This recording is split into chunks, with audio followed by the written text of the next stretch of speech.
जानती हूँ आप मेरे साथ हैं, मेरे लिए कितना गाइस सोचते हैं। मैं बना रही हूँ चाय पकौड़ा, प्याज का पकौड़ा। आपको कोई फर्क नहीं पड़ेगा। आ जाओ खा लो। नहीं नैतिक, ऐसा नहीं है। नैतिक, मेरा घर आपसे है, इस घर की खुशहाली से है। इसीलिए मैं आपसे कह रही हूँ कि कल को पछतावा नहीं हो। यूं तो मैं अपनी है तरफ से समझाऊंगा कि मैंने कोई गलती नहीं की। है अगर फिर भी वो ना समझे तो सबका। प्याज के पकौड़े किस किस को पसंद है दोस्तों?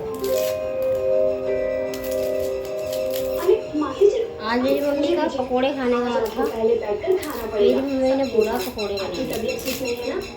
पहले तो मैंने मना कर दिया कि मैं नहीं बना रही। फिर मैंने सोचा यार बारिश हो रही है, चाय के साथ पकौड़े तो होने चाहिए। तो पकौड़े बनाने जा रही थी मैं बनाने आ गई। माँ, आप कैसी हैं? आपने सुबह से कुछ नहीं खाया है। देखिए, मैंने आपकी पसंद की दाल बनाई है। दाल का मन नहीं है मेरा।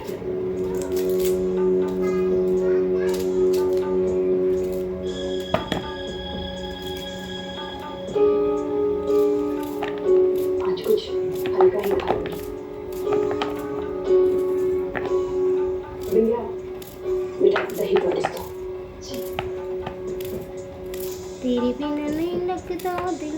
गाइस मुझे वैसे आते नहीं है पकौड़े बनाने, मैं बहुत कम बनाती हूँ ऐसी चीज़ें, मेरे को आती ही नहीं है।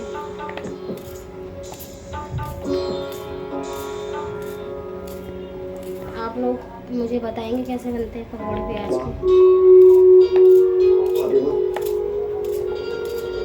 मैं आप लोगों से कुछ साफ साफ कहना चाहता हूँ।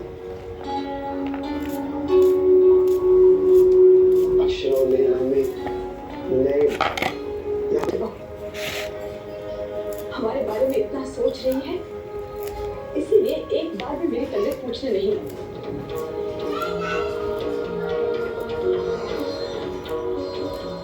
घर में इतना कुछ हो गया है, लेकिन इसने एक कोशिश की मुझसे बात करने की, सब मामला सुलझाने की। ना मुझे मिली, ना मुझे पूछा। अब सबके सामने कह रही है कि बात मत बढ़ाई। माँ, मैं आई थी, लेकिन आप सो रही थी, सारा दिन सो रही थी। मासी जी, मैंने आपको बताया था ना कि अक्षरा भाभी आई थी, तब आप सो रही थी। बाद में उन्होंने सोचा होगा कि आप गुस्से में हैं, तो शायद अगर मैं गुस्से में थी तो ये एक दिन मेरी डांट नहीं सुन सकती थी। रश्मि को भी तो मैं डांटती, मुन्ना भी मेरी सुन लेता है और फिर मना भी लेता है। अगर बात सुलझानी हो तो ये लक्ष्य नहीं हो। माँ और मुन्ना, मैं भी समझती हूँ घर तूने यूं ही नहीं खरीदा, बहू के चाहने पर खरीदा। तूने ही कहा है ना कि अक्षरा को घर अच्छा लगा, इसलिए तूने खरीदा। लेकिन अक्षर ने बस बहुत सुन लिया मैं।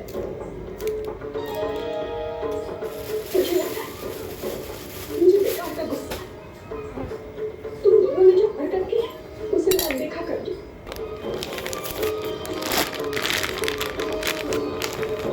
भाई, आप बैठ जाइए ना।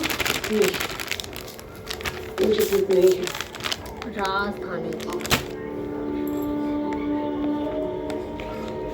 भाभी माँ, खाना तो खा लीजिए। भाभी,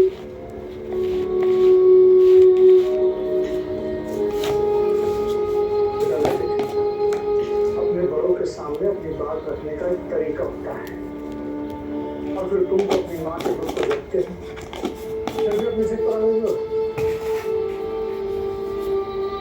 बेटा, ये तुम ठीक नहीं कर रहे, और अपनी माँ से क्षमा मांगकर तुम छोटे नहीं हो सकते।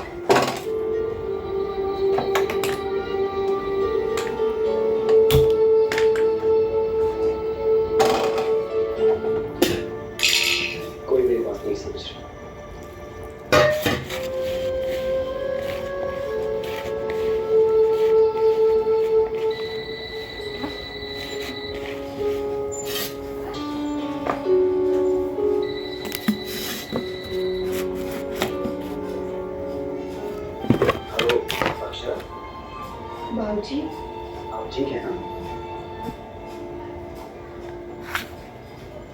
बाबूजी, बाबूजी मुझसे कुछ नहीं समझ